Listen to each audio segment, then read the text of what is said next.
I worked out, and the Catch a Lift Foundation really helped us all. Everyone that was in my group had made great strides from it. I feel good. And like Cal's program is a big part of that, and all that different stuff with the coach's corner and having coaches or having different things. Use all of it. Whatever you need, use it to get you to where you need to be. Thank you for tuning in to the Catch a Lift Fund's Coach's Corner podcast. We hope you enjoy today's episode and will consider supporting the Catch a Lift Fund and the veterans we serve. Visit our website for more information about our programs at catchaliftfund.org. If you are experiencing a mental health crisis or suicidal thoughts, please call 988 or the Veterans Crisis Line 988, followed immediately by the number 1.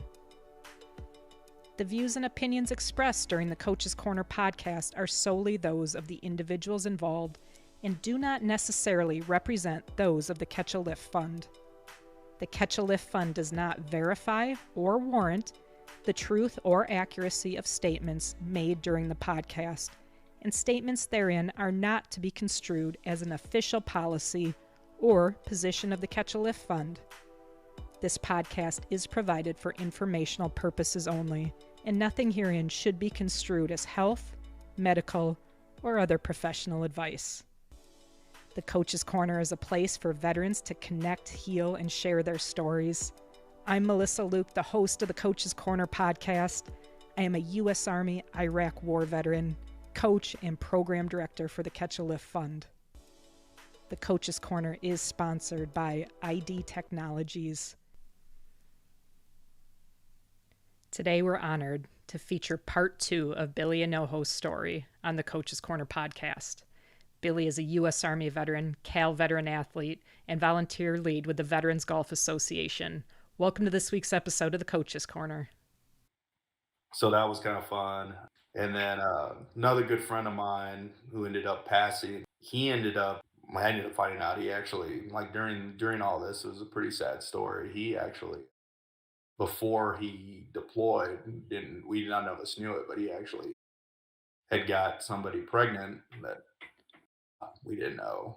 And sadly, during that deployment, he ended up passing away. Oh, jeez. Yeah. Oh, my gosh. Yeah, that one hurt. That's probably one of my hardest things about that deployment. I saw that his name was John Winterbottom. I actually saw that man 2 or 3 days before he was supposed to leave home for leave, which, man, he had the biggest smile on his face when we were on our second deployment. And I saw him randomly. Luckily, I'm so happy I did.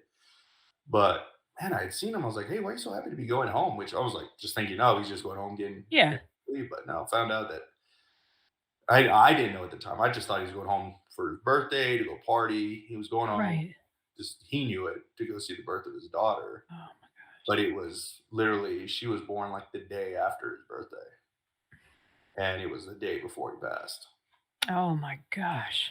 Yeah. That's tragic. Wow. One of those things that it just hurts. Yeah. It always happens around the same time of year. Like May 24th is always sort of like a really hard time for me.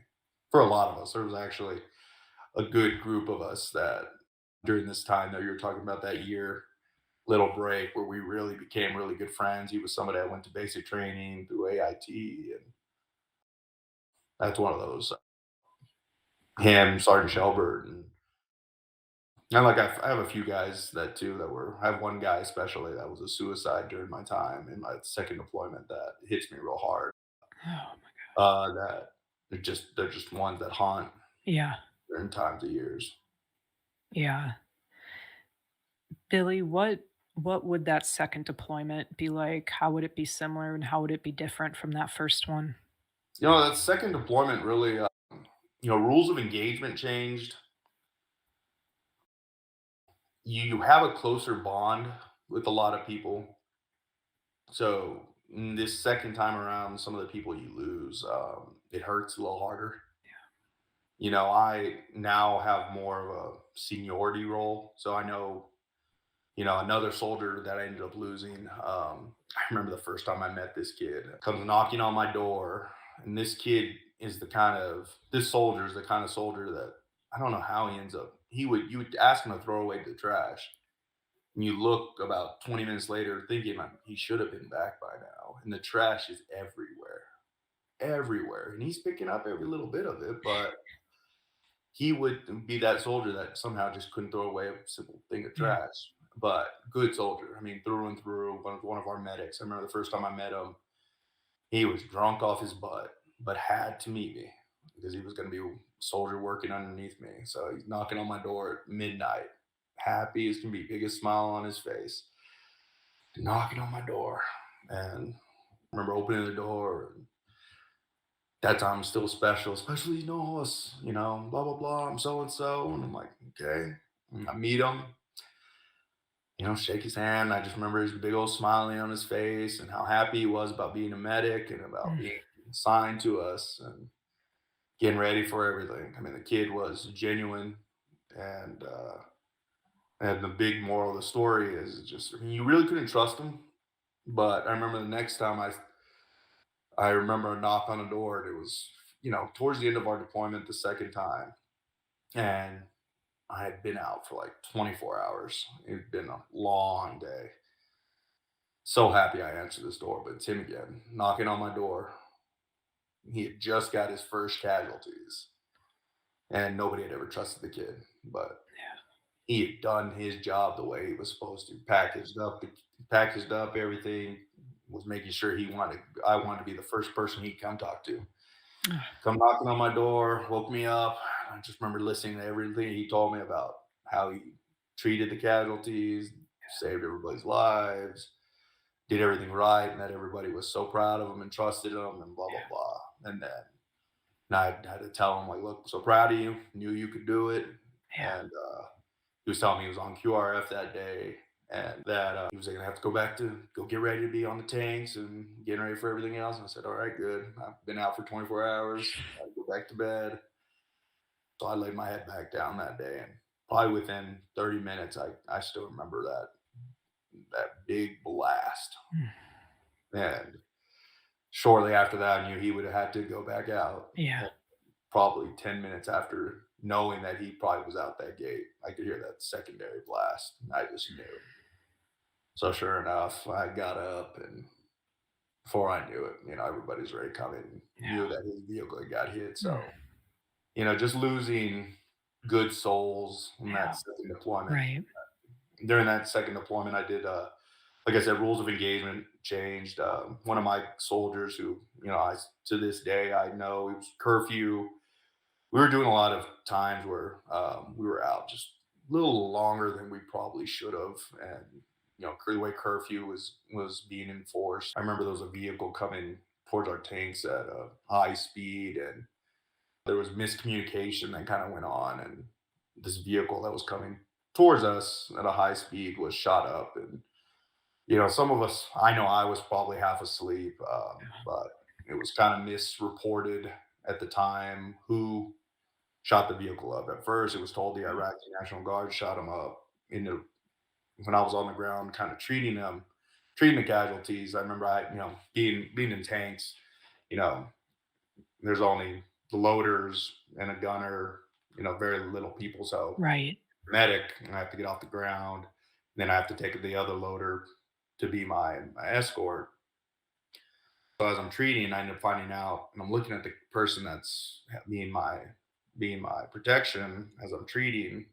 I'm noticing just he's really pale, really out of it. I'm just looking back, and I'm like, something's up. And he's asking me questions like, "Hey, do you think this person's gonna be okay?" And what's going on? And as I'm noticing, I'm like, something's up. I think something's been called up wrong. So I'm just telling him, look, I'm a really good medic, doing everything I can. Yep.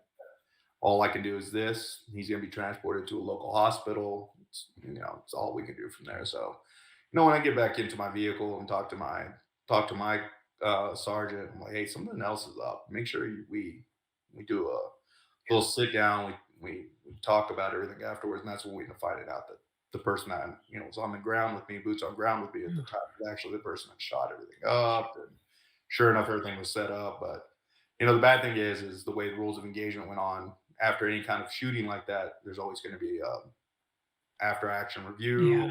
Y He didn't understand the way it came down, so he thought he was in trouble for the whole situation. yeah. The poor kid ended up taking his life Oh my gosh. due to that incident. So that Oh, was hard after all that. So it's just an misunderstanding of rules of engagement and things like that. So oh my gosh, that's tragic. Wow. yeah. So How was, that one definitely hurt morale for a while. so you guys you did, and you've mentioned a couple now, you guys dealt with suicide, on the second deployment. How were you all responding to that? How were you moving through this? It was not very well. I myself did not handle it very well. I know I did not go to the memorial, which brought now I look back at it, it was not the best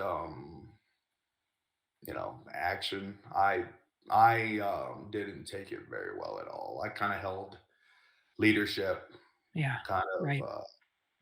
I kind of blame leadership for the way it went. I thought we could have handled it a little bit better. I didn't think we needed to call it like, Yeah, how it was being handled. I think the way they were kind of interpreting it was kind of mislabeled the way they were trying to handle it, especially when it was called up. It necessarily wasn't the person who shot it up. He wasn't the one that called it up wrong.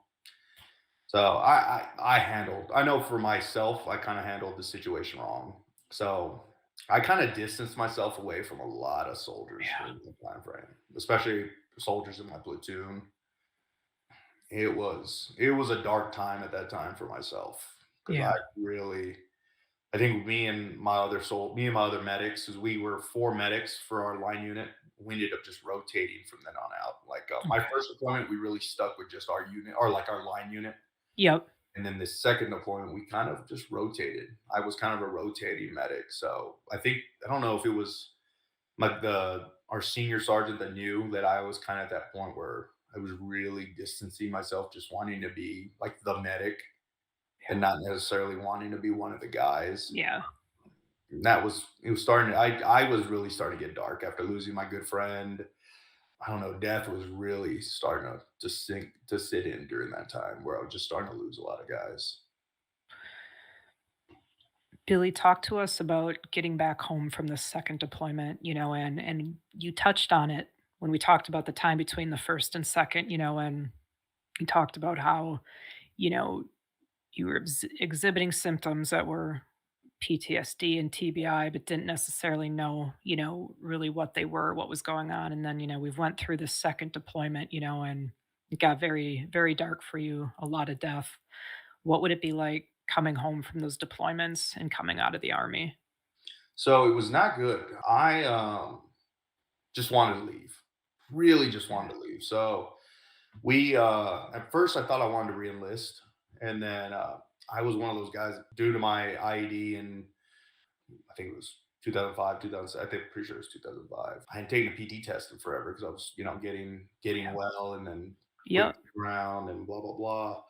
So I wasn't able to re-enlist.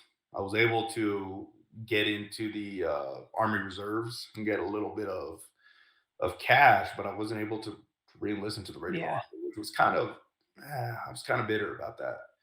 But I was able to get an enlistment bonus for the reserves, and then I never took leave. And so I had like over like 200 and like 40 days of terminal leave. So I took it. So I Yeah.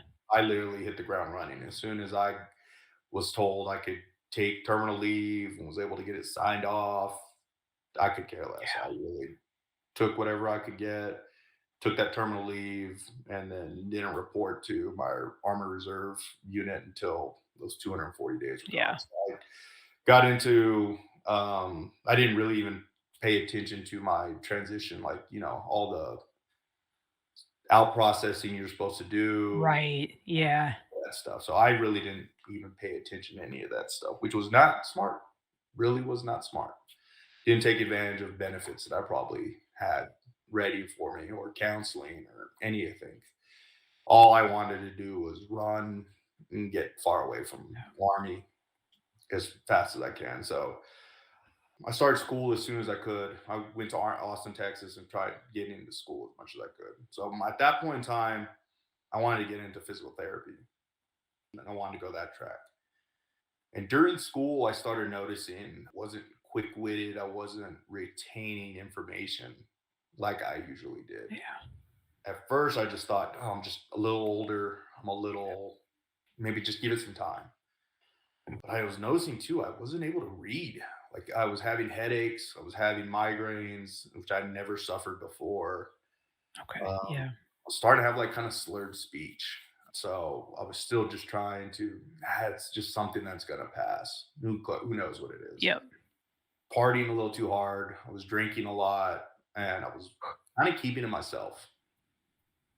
So it was not, I was starting to just slowly starting to like dip into depression, just didn't know it. Right. At that point in time, I was kind of starting to get with my now wife, but it was a slow mix too at that point in time. So I was kind of getting that euphoric sense of being happy with her, but at the same time too, it was still covering up what I was going through with Yeah. PTSD and TBI. So it was a band-aid, but it was a band-aid that was just barely hanging on. So it went a few years where I was allowing that band-aid to hold, where I was noticing that symptoms are getting worse, but I'm just trying to push through. And I'm noticing more now that I'm getting away from thinking I was going to do physical therapy. Now I'm just trying to find any kind of degree plan that's going to fit Yep. what I'm doing. So Yeah. I'm just going to do exercise sports science. I'm just going to coach and teach because this is all I can do because my mind is completely there. I'm just doing stuff that I know I can go take a quick test and go. So I'm Yep. actually starting to fail courses now. So I'm starting to fail simple things that I should know. So like reading and writing classes, I'm failing because I can't retain any of the stuff I'm doing. So it's starting to get frustrating at this time. So me and my wife had just got married during this time frame, and what ends up getting me to finally get help was starting to notice that I'm starting to kind of get angry more than usual. And then what ends up being the trigger is I have this beautiful white Westie that I love to death, my little dog. But I step on the poor thing. And next thing I know, I'm throwing it and I'm losing my temper and I'm just crying and I'm out of it. And that's when I finally realized that something's up. Like I'm just not myself. And then that's when even my wife had finally called me out on it. And she's like, "Yeah, you haven't been yourself for quite some time. Yeah. And slowly." And she's like, "The other day you were drinking a little too heavily, and I didn't tell you this, but you're calling out for so you're saying so and so's name, and I before I know it, I'm actually talking in my sleep about certain soldiers, certain this, and reliving. I mean, I'm having Yeah. nightmares in my sleep and things that." She's holding back that she's afraid to tell me that I'm doing in my sleep and Mm. stuff. So I'm having these, night flashes, night terrors and stuff that I'm just not even knowing. So it's things that have been going on. She's just being afraid to tell me. So and Ooh. that's when I finally decide I'm going to the VA. I'm gonna go get help and get going. What was that like for you, Billy, going to the VA and getting that help? It's scary to open up because you've never Yeah, done it it before. is. You don't know what to say at first. Don't know what's going to you have those fears of am I about to get put in a mental institute and like Oh, yeah. Yep. you just don't know what to say, so you don't know whether to trust the meds either because as soon as I remember starting to take medications, I'm sobbing for no reason. I'm just not myself. I'm shaking. My equilibrium's a little off. You're just lost for a little bit. So you just don't really know what you're doing. So it's a very scary experience. And then you're just almost completely lost. Mm. A very scary time. I know that and I'm technically still going through that right now. I mean, it's just Yeah. not something you've been going through ever before. Yeah. What's what's helping Billy even now? Because, like you said, still working through some of this and sorting it out in that capacity. What's helping you with that? It's been a good opening up to people. I distanced myself from so many veterans, from so many organizations that are there to help. Finally, being open that I do suffer from this stuff, from PTSD, from Yeah. TBI, has been probably the biggest thing because I was always so against even saying I had any of those issues, even saying I had Yeah. depression. Being open to talk to other veterans again. Like I said, I mean, I think when I started distancing myself from veterans, especially while I was still in the military, I think that's when I started noticing that I was having issues. When I thought that being prideful was the right thing to do, which it wasn't.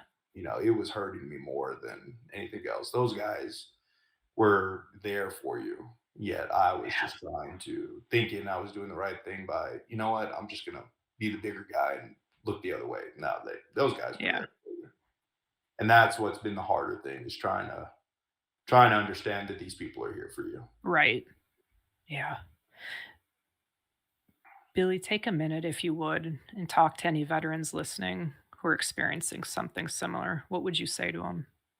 I would definitely say, and I'm learning this from experience now, share your story. Yeah. Understand we're here for you. Understand that there's people that want to talk to you. There's soldiers that want to talk to you. I mean, I've noticed even in recent conversations with guys, it hurts to open up, but it's so good to trust another person. Just because I mean, we really are all suffering in our own ways, and I think Yeah. it's good to understand that it's okay to open up, to trust, and to understand that we're not here to judge, that we really just care about one another. Because I know right now I've got a good group. We just recently met in Texas Wounded Warrior Foundation, and we become texting buddies, Yeah. become guys that we trust to just share stories with each other, to really tell each other. And we never met prior to this event. That's tremendous. It's been really nice to be able to open up to these Yeah. men, to these soldiers, and just share our stories. Yeah. Thank you for speaking to that, Billy. I want to transition gears a little bit here and I want to talk to you about golf. Yeah. So, first off, because we have so many tremendous veteran athletes in our program that are into golf, I see it all the time and, got to learn that that's really a big passion of yours. Billy, talk to us about what it is about golf that's so therapeutic and how it's helped you along your recovery. Oh, I mean, for me, it's the grind. It's how frustrating it is, and how Yeah?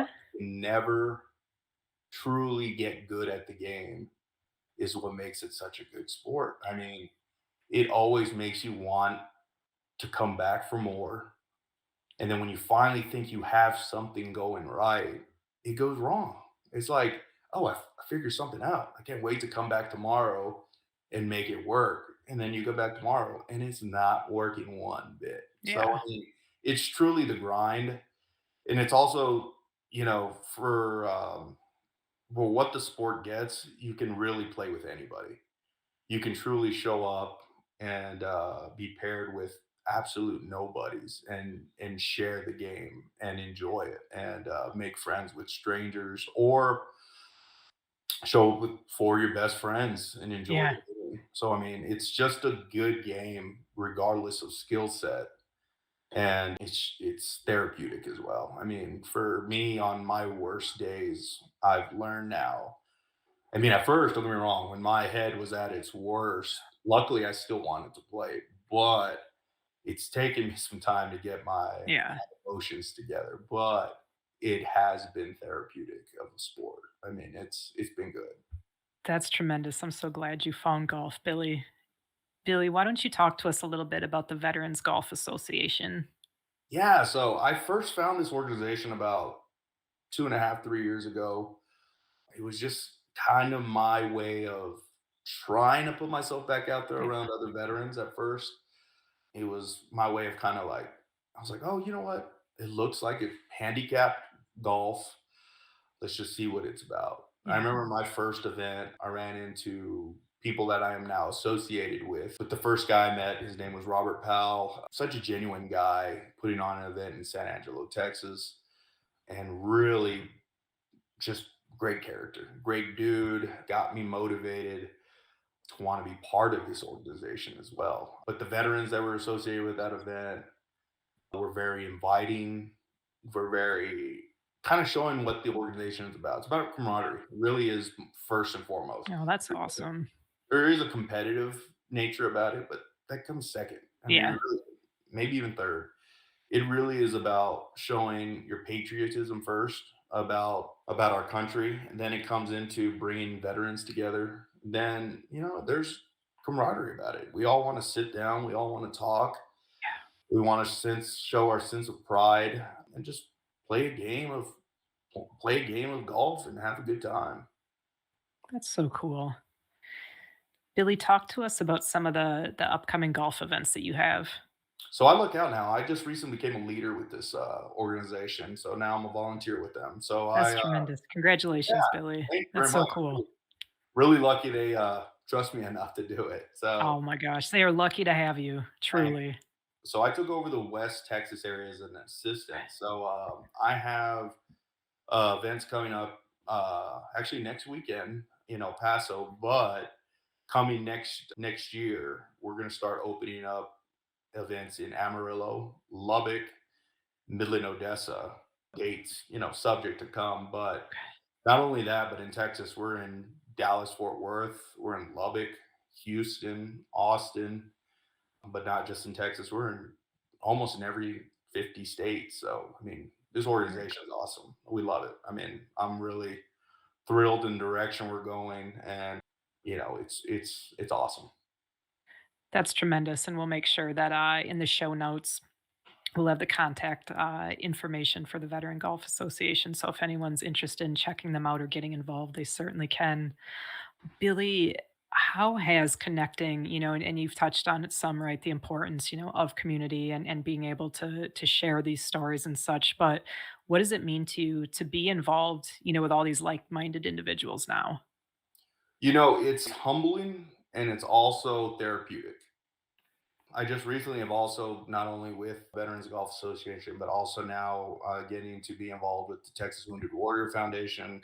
It's very therapeutic to also see other wounded vets. You also see other just veterans in general that are volunteering their time, that are also getting people involved to help post 9/11 vets, also the Vietnam era vets, or just veterans in general, get us the help we need to Yeah. get us out there, catch a lift. Y'all guys are awesome. Getting us moving again, getting us, just getting us, making us feel like we're part of a community again. Yeah. One thing for me was not.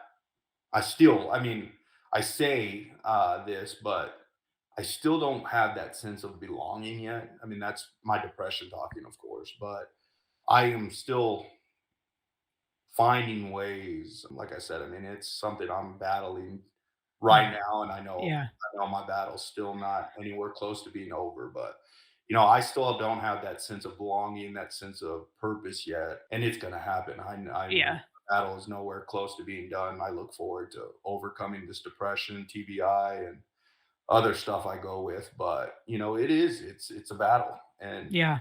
we all suffer from that lack of belonging or sense of fitting in again. Yep. And these organizations help out. They really do. They're absolutely life-changing, right? And, in my own way, I really, really appreciate what you're saying, and it resonates with me. That's something I struggle with a great deal, right? And not to be still like, oh, still I should be over it, but that feeling of belonging and stuff. I mean, it is freaking hard, Yes. very, very hard to work through that. And I do believe it is a constant battle every day, right? In the mind with that, or at least, and for me, I think in the beginning when I really started addressing that, or recognizing it, it was like every day, and still do it, and sometimes depending on the day, or what's going on in the mind, it's like you have to fight it, you know, and you have to try to, at least for myself, get over onto that positive side of my mind, and almost sometimes kind of like fake it till you make it, right? Because it's hard, and yeah, if you're not constantly battling it, it'll look to overtake you, you know. No, I completely agree. I think one of my favorite questions people always ask me is like, what are you depressed about? And I'm like, I can't give you that answer because Yeah. I don't know. Yeah. I had that asked to me recently, and I said, if I knew, I probably could get over it. It's not a sense of Yeah. what is depressing me. It is a sense of being. And I Yeah. think, like I think me and you could both relate. It's we wish we weren't. Yeah. Yeah. Yep. Oh, Yeah, that's what absolutely. I always tell everybody. I don't know if it stems from my TBI or if it just stems from a sense of just, it's out of my control right now. Right. Yeah, it's really an interesting thing to look at. And so definitely the organization that, has helped me so very much. I know they've helped you a great deal, Catch a Lift. I want to talk to you about Cal. How did you learn about Cal, Billy? I learned about calorie. Was it been last year or 2 years ago now? Pushing it. I was doing a Wounded Warrior event when I was trying to get my health together. Ran into two really good dudes, and one of them introduced me to Cal. I can't remember his name off the top of my head. Good old head injury. But he was like, "Hey, have you ever heard of Catch a Lift?" And I said, "No." He's like, "They helped me and get gym equipment through a grant, and this is what I did, and it sounds like it's right up your alley. I think you should look into it." And I said, "You know what? Thank you. I appreciate it a lot. I will." So first thing I did after we did this Wounded Warrior project together is get on top of it, and Nice. he was completely right. It was awesome. Y'all hooked me up with a coach. At that point in time, I was needing help with my nutrition. I was going through some stuff with medications. I think I was pushing almost 260. I was not doing good, So it was good. It was a good upstart for me. Actually, I was getting on that Peloton bike that's right behind me, and then recently got on this tread that I have to my left of me, and it was good. It was good for accountability purposes. I wasn't at the time losing weight, but me and my nutritional coach, Don Wright, we were getting my eating habits Yeah. together, which was good. It set me up for later on eating better, which is right now, I think, why I'm feeling a lot better. Nutritional wise, Yeah. I'm eating better, which is seen. I think I've dropped up close down to about 230 and holding there. Oh, And that's tremendous. which is for me, it's great. I mean, That is terrific.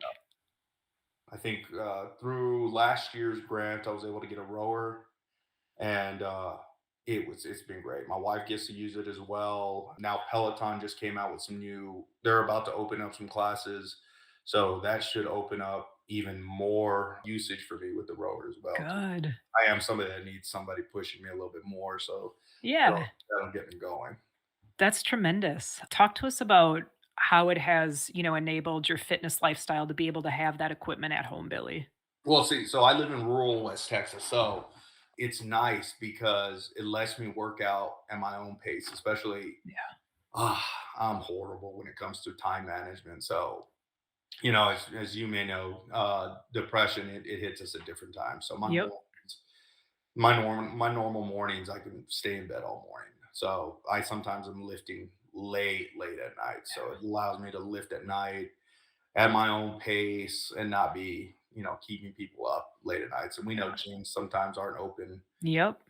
at hours we like. So it helps me to lift at my own times, lets me maintain my own time, which is nice because this year with the grants, I was able to buy, I can't, I guess it would be more of, what would you call that stuff? They're called Ancore, but it's like space management, but it's more resistance type Okay. training. I wish I had it set up right now so I could show you, but they're going to be awesome. They're going to be perfect for more of my functional type training that I'm gonna have to do with Good. my back and stuff. So it'll help, injury prevention Yeah. and stuff. Because as much as I'd love to be doing heavy weights right now, my body's saying I need to calm down on that a little bit. It's a season for everything, right? And so, that's the beauty of fitness, right? And it's the beauty of at-home fitness. Like you can scale it and make it whatever works for you, whatever is checking the boxes you need checked. And I would Uh, say that's the best thing about Cal too. Y'all's website is great. Y'all have various sources out there that just help us. So if I'm trying to work more functional, I can go in that direction. I got Yep. that TRX. Y'all have your own TRX type stuff. Yep. So when I'm needing to, just do TRX type exercises, I can jump on that. And if I'm just looking for nutritional type stuff, it's great. And then I haven't really dipped into Vet Connect. I just recently got into one of your groups, but I love, even though I'm not putting my own stuff in there, I am getting messages on the roll call and I'm Yeah. seeing everybody's things. And it's kind of motivational. Like I It love is, right? Yeah. what we're doing. And it's like, okay, today I'm at least going to try to do something similar to what that person just posted about. So I love that. It's interesting. I just want to touch on that real quick because we hear this or like I see it a lot, in health reports, Billy, or talking to veterans, and something they'll say is, and specifically in regards to Vet Connect and the groups on there and stuff, they'll say, I'm not on there physically posting right now myself, but I'm watching it. I'm seeing what the other men and women and the coaches are posting and how motivating it is for them. And so I definitely, it's something we talk about a lot as a team. It's like you don't know, who's looking at this and what they're taking away from it, because I mean the same thing, so many mornings it's like, I do not feel like I don't feel like doing today. I don't feel like doing it at all, right? But I've got that push from the Cal community. I see my brothers and sisters continuing to grind, right? Despite whatever physical or mental pain, they're dealing with that day. So that community is just second to none. It's incredible. Yeah. So I love that. I mean, that is something that is a great, useful tool. Yeah. Good. I'm glad that you found value in it, Billy. I wanted to ask you about that too. So you recently went through 3-week fast track wellness program. Talk to us a little bit about that experience and how it helped you. So it was interesting to say the least too, because I was going through a busy time in my schedule, but at the same time too, I, kind of hit a wall per se. I haven't been working out. My meds were kind of off with my depression. So it was good. It was a good wake up call for me. It was good for accountability, and it was good for me on the task that I'm in that state where I need a little bit of motivation, and I Yeah. was needing a little bit of accountability, and I was good to give me that. The coach was awesome. At that point, I was needing to just get a little pick me up, and he gave Yeah. me that. So it was good to get actual check in. It was good to get my weight and get some measurements in, and just to get a little bit of motivation at that time, Yeah. and just just get back into the program and get my mindset back into it. So I'm looking forward to, the follow up now. Now that I've got those Heck yeah. 3 weeks back in, it just gets your mindset back into the game. Yeah. That's tremendous. That's tremendous. I'm so glad that you had that experience, Billy. I have one last question for you today. Billy, what does it mean to you to be Cal Strong? I mean, Cal Strong for me is it means to be part of an organization that really cares about the veteran, that cares not only about our mentality, but our physical well being. Also cares about us being part of not only the veteran community, but being part of the Cal community. And, just I look forward to, y'all sent me that banner. I look forward to putting it on top. And as I work out, I think as I complete my banner, giving it a little bump on top and just knowing that I'm part of a community that really cares about us. Billy, thank you so much for your service to our great country, and thank you for coming on today and sharing your light with us. No, not problem. And I appreciate y'all having me. And thank y'all very much for just being there for us. It's our honor to serve, Billy. That's it for this week's episode of Coach's Corner. We will return next Wednesday at 1 Eastern Time with another episode.